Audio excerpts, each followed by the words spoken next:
أعوذ بالله من الشيطان الرجيم.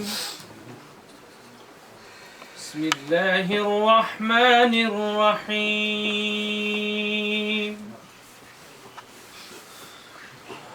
وسيق الذين اتقوا ربهم إلى الجنة زمرًا حتى إذا جاءوها وفتحت أبوابها وقال لهم خزنتها سلام عليكم طبتم فادخلوها خالدين. وقالوا الحمد لله الذي صدقنا وعده وأورثنا الأرض نتبوأ من الجنة حيث نشاء فنعم أجر العاملين.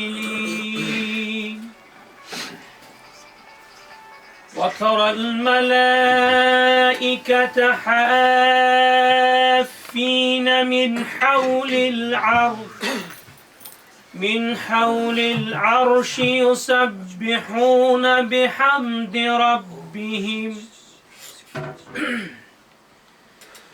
وقضي بينهم بالحق وقيل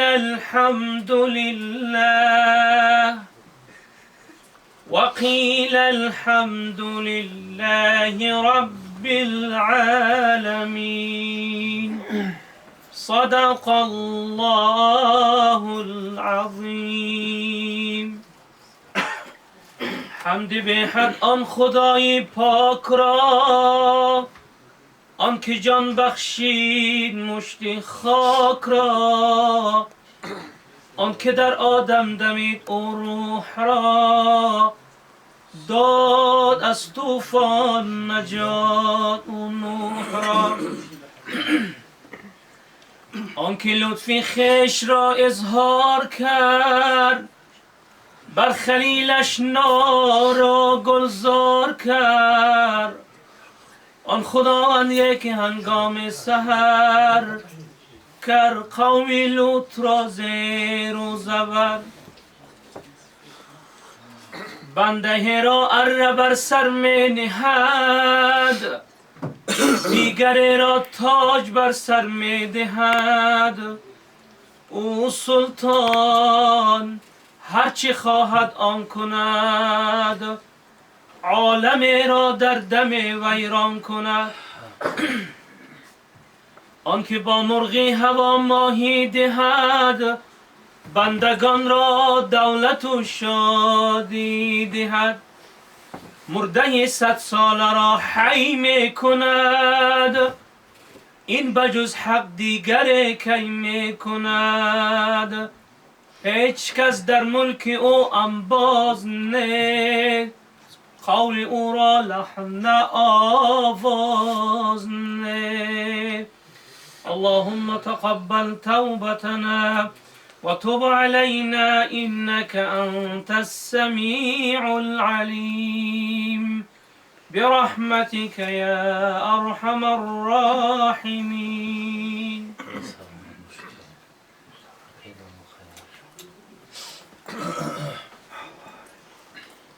بسم الله الرحمن الرحیم. به نام جهاندار جان آفرین، حکیمی سخن در زبان آفرین. سپاس و حمد به حد مر خدا را، که صنعش در وجود آورد ما را. هر دم از ما 100 درود و 100 سلام بر رسول و آل و اصحابش تمام. السلام علیکم و رحمت الله و برکاته. برادران عزیز و گرامی، الحال که ما در خاندان این برادری عزیز ایشانی ابوبکر حضور داریم. از خداوندی که ملک از آن اوست، از خداوندی که ملک او را زوالی نیست و آن اللهی که حیات ما در دست اوست و ممات ما در دست اوست، آن خدایی که انسان را بخواهد عزت میبخشد و خوار کردن هم بر اراده اوست. خواهان او میشویم که الله مهربان این خیر احسان های برادر ما ایشان ابوبکر قبول بگردانند و خود بابای ایشان همراه خانمش و همراه فرزنداش خدا به همه مقصودهای نیکی دنیوی و اخروی موفق و گذشتگان خیلی خوب دارند. الله مهربان رحمت و مغفرت چون بگرداند. حیات بودگی هاش خدای مهربان همیشه دعاگوی مردم ما، دعاگوی این جمعیت ما نگه دارد و در برابر بابای ایشان تمام برادرایی که اینجا در چند روزه خداوند خیر دنیا و آخرت شون تیاد، از چه از برادرایی که افطار دادن، چه از برادرایی که گرم و نیک استقبال گرفتن، خداوند سعادت دنیا و آخرت به همگانش نصیب بگرداند و تمام این برادرای تاجیک و مسلمان ما که در این ملک به حیث کارگر، به حیث یک بنده هایی که پی جستجوی رزق خدا هستند، خداوند رزق هاشون فراخ و الله همیشه بی درد و بی غم نگهشون دارد و با صحت و سلامت به خاندانشون الله مهربان برساند. بعدا برادران عزیز و گرامی،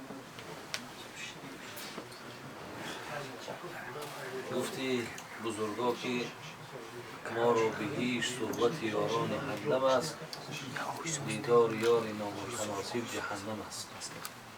خدا را سپاسگزاریم که ما هم در یک حلقه نشستیم که این حلقه و با این زیلی که ما الحال حضور داریم، همین حلقه و همین گفتگوها را هم الله مهربان در جنت برای بندگانش آماده کرده است.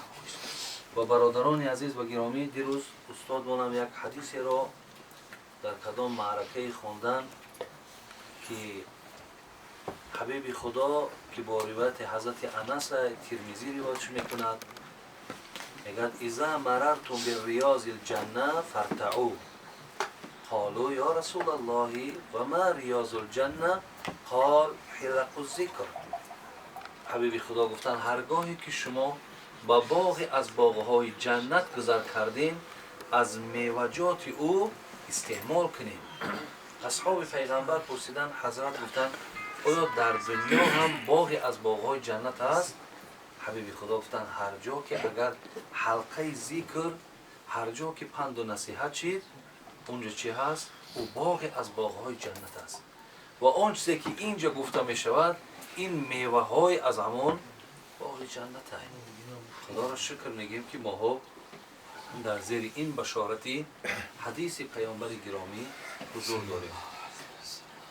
پس من یک حدیثی را از پیغمبر خدا میخواندم و آن چیزی را که خدا رحمت کردن محدثین ما را که تحلیل ها در زیر حدیث کردن و سمع شما میرسانند. عن ابی هریره رضی الله تعالی عنه قال قال رسول الله صلی الله علیه و سلم بادروا بالاعمال صالحه او بادروا بالاعمال. حبیب خدا میگفت بادروا بالاعمال، شما در اجرا کردن عملهای صالح بادرو به معنای اسرعو می آید. چقدر میتونیم با سرعت باشیم، یعنی هر یک لحظه های از حیاتانه شما غنیمت بشمارین و هر یک لحظه حیاتانه باید کرداری عملی یا نیکوی شما باید حتما وجود داشته باشه. بادرو بالاعمال سبعا. حبیب خدا میگه بسیار با سرعت باشین پیش از آنی که 7 چیز دامن شما را میگیرد. پیش از آنی که این 7 چیز دامن شما را گیرد شما عمل صالح را انجام دهید. ولی اگر این 7 چیز یک دامن تو نگرفت شما دیگه عمل صالح کردن نمیتونید. هل تنتظرون الا فقرا منسیا او غنى مطغیا او مرضا مفسدا او موتا مجهزا او الدجال فشر غائب ينتظر او الساعة فالساعة ادهى و امر. رواه ترمذی و قال حدیث حسن. امام ترمذی ایرا با اسناد حسن میارد. یکم حبیب خدا گفت مبادایی که اگر فقر یعنی ناداری، نارسایی، کمبغلی اگر دامن تو نگرفت شما دیگه عمل صالح کردن نمیتونید. برادر عزیز من فکر میکنم اینا دیگه اگر من اگون توضیح هم کنتم، من اگر شرح هم کنتم، خودتون تصور کنید که در یک حالتی که تماما نارسایی از زندگی داری، چگونه که جهد البلا کثرت العیال مع قلت شیء، فریاد کردنی بلا به سر انسان این است که وقتی چیز نداره و فرزند زیاد داره. وقتی فرزند زیاده، خورنده زیاده ولی چیزی نیست، این میگه به سر خودت بلا دعوت کردن. زی خاطر وقتی که ما را اگر فقر برادر عزیز، ناداری دامنگیر ممکن شد، حتما ما گوییم که اگر هر یک لحظه ها به عمل صالح بگذرانیم نمیتونیم دیگر. زیرا ما را نارسایی مادیات بسیار دقت میده، بسیار دقت میده. در حدیث های رسول اکرم صلی الله علیه وسلم در دعاهاش آمده است که اللهم اینی اعوذ بک من الفقر.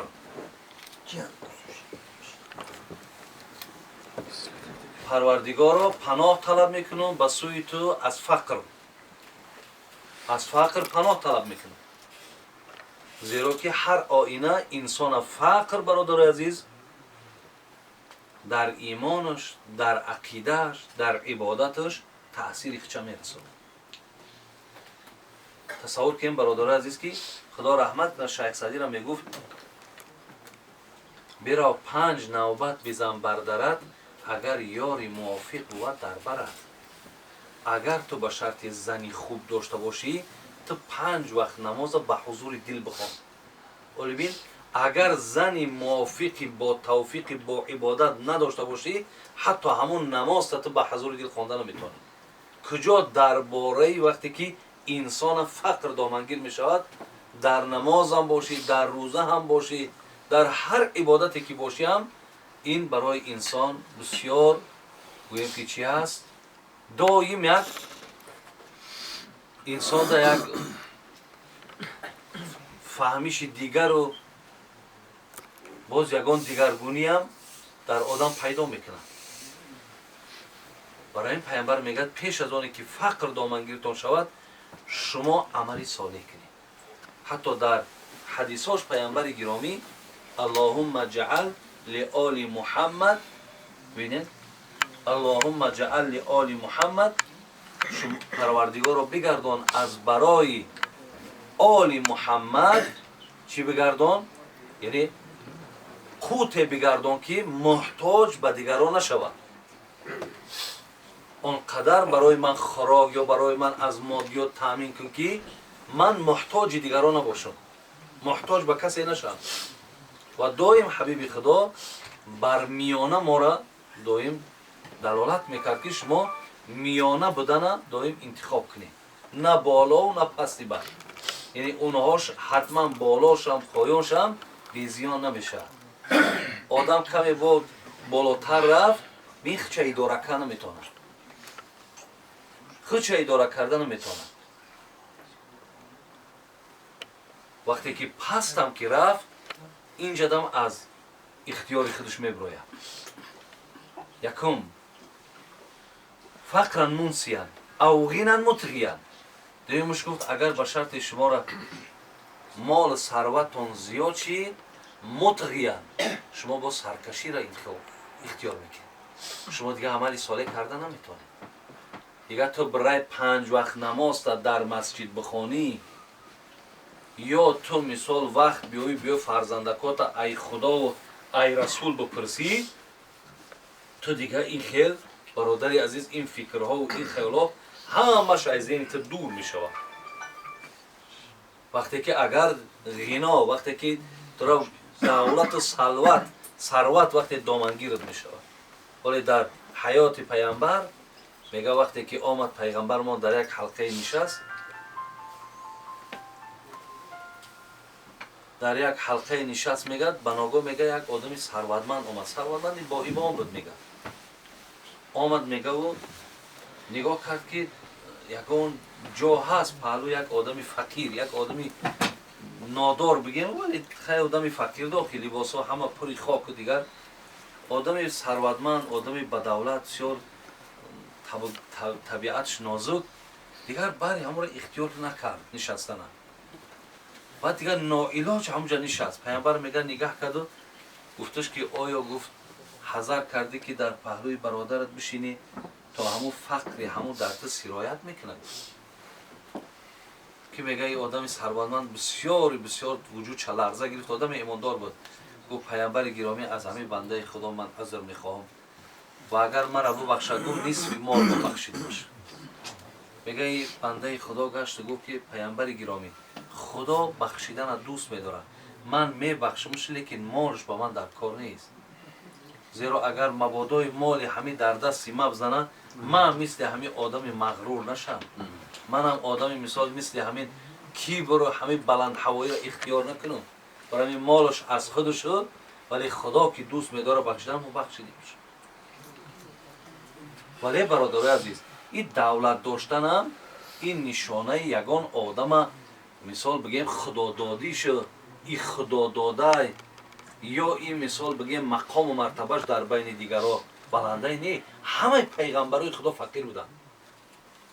ولی ببین حضرت مولوی میگه که به حضرت بود دائم حب درویش. پیغمبر درویش ها را دوست می داشت، فقیرها را دوست می داشت. به حضرت بود دائم حب درویش. تو چون اقرب زنی درویش را نیش، شما را چی بلا شده ای امت عصر 21 که برادرای فقیر را نش میزنید؟ برای چی اینها را مثال وقتی آل در ما تا اندازه کبر ما بلنده که یک کس نداشته باشه میگیم خدا زدگی او را. یعنی نداشتگی آدم تا اندازه غرور داریم که میگیم او را خدا زدگی ای.